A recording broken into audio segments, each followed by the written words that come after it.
Assalamualaikum warahmatullahi wabarakatuh. Perkenalkan, saya Anis Suci Wulandari dari SD Al-Muhajirin.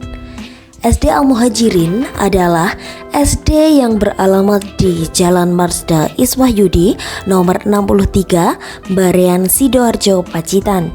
SD Al-Muhajirin merupakan sekolah dasar yang melayani pengajaran jenjang pendidikan dasar di Kabupaten Pacitan.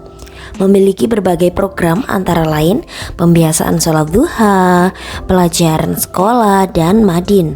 Kegiatan lain kita adalah juga pramuka, menari, numerasi, dan literasi. SD Al-Muhajirin juga menerapkan kurikulum merdeka yang menekankan merdeka belajar dan penguatan profil pelajar Pancasila. Pada kesempatan kali ini, izinkan saya menyampaikan praktik baik yang saya lakukan bersama murid-murid saya di kelas 5 tahun ajaran 2022-2023. Langkah yang saya lakukan pertama kali adalah menjalin kedekatan dengan murid saya melalui pembiasaan pagi dengan menyambut mereka sebelum memasuki kelas dengan suasana yang humoris, dekat, dan bersahabat bagi mereka. Nah, tujuan belajar yang mereka capai hari ini adalah memahami hubungan makan dan dimakan antar makhluk hidup. Ini adalah tujuan pembelajaran dari materi IPA. Awal pertama murid berada di dalam kelas, mereka saya libatkan dalam penyusunan kesepakatan kelas. Mereka menuliskan keinginan yang mereka harapkan ketika nantinya melakukan kegiatan belajar. Hal ini dilakukan untuk menumbuhkan komitmen bersama antar murid dan guru selama melaksanakan proses pembelajaran. Sebelum proses pembelajaran berlangsung, saya melakukan asesmen diagnostik non-kognitif dan asesmen diagnostik kognitif. Asesmen ini bertujuan untuk mendapatkan data pemetaan murid berdasarkan kebutuhan belajarnya. Asesmen diagnostik non-kognitif, saya fokuskan untuk menggali data terkait gaya belajar siswa.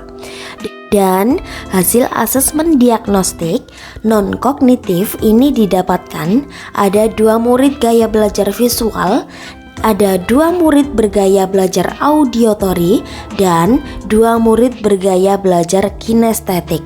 Karena di kelas 5 ini ada 6 siswa. Berdasarkan hasil asesmen yang sudah saya lakukan, saya membentuk 3 kelompok, yaitu 1 kelompok murid yang bergaya visual, 1 kelompok audiotori, dan 1 kelompok kinestetik. Nah, anak dengan gaya belajar visual akan mudah menerima gagasan, konsep, data, dan informasi yang dikemas dalam bentuk gambar. Sedangkan gaya belajar audiotori, siswa cenderung mendengarkan penjelasan guru atau diberikan sebuah lagu-lagu dengan nada, misalnya mana di mana anak kambing saya, di sini liriknya diganti dengan sesuai materi rantai makanan. Seperti contoh, mana di mana padi-padi saya, padi-padi saya dimakan sama tikus. Mana di mana tikus-tikus itu, tikus-tikus itu dimakan oleh ular. Ular dimakan elang, elangnya sudah mati, menjadi pupuk bagi tanaman padi. Ular dimakan elang, elangnya sudah mati, rantai makanan ayo dipelajari. Seperti itu.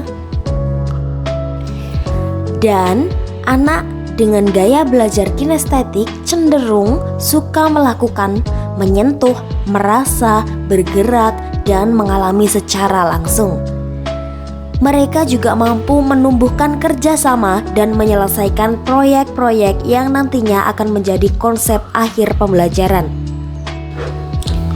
Nah, pada saat ini guru melakukan asesmen penilaian formatif. Kegiatan selanjutnya adalah refleksi pembelajaran.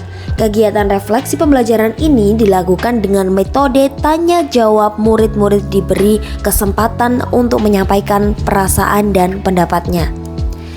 Selanjutnya akan dilakukan asesmen diagnostik lanjutan untuk lebih mengetahui gaya belajar, minat, maupun potensi-potensi yang ada pada diri murid saat pembelajaran berlangsung. Demikian tadi praktik baik yang sudah saya lakukan bersama murid-murid kelas 5 SD Al-Muhajirin. Terima kasih dan sampai jumpa. Wassalamualaikum warahmatullahi wabarakatuh.